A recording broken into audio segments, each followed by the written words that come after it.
ময়মনসিংহের ফুলবাড়ী উপজেলার আসিম এলাকায় শিক্ষার আলো ছড়িয়ে দিচ্ছে এক অন্যান্য বিদ্যাপীঠ আসিম শাহাবুদ্দিন ডিগ্রি কলেজ।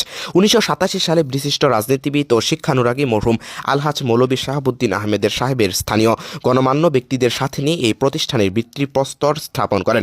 সম্পূর্ণ রাজনীতিমুক্ত পরিবেশে মেধা বিকাশের অঙ্গীকার নিয়ে শুরু হয়েছিল এই পথ চলা।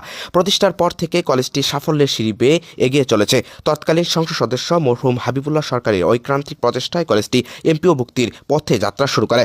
সময়ের সাথে সাথে এর পরিধি বেড়েছে। ২০০৯ থেকে ১০ শিক্ষাবর্ষে এটি ডিগ্রি পর্যায়ে উন্নীত হয়। আধুনিক শিক্ষার প্রসারে ২০১৭ থেকে ১৮ অর্থবর্ষে নির্মিত হয়েছে ৪ তলা বিশিষ্ট অত্যাধুনিক আইসিটি ভবন এবং ২০২০ সালে কলেজটি ডিগ্রি স্তরে এমপিও ভুক্তি লাভ করে।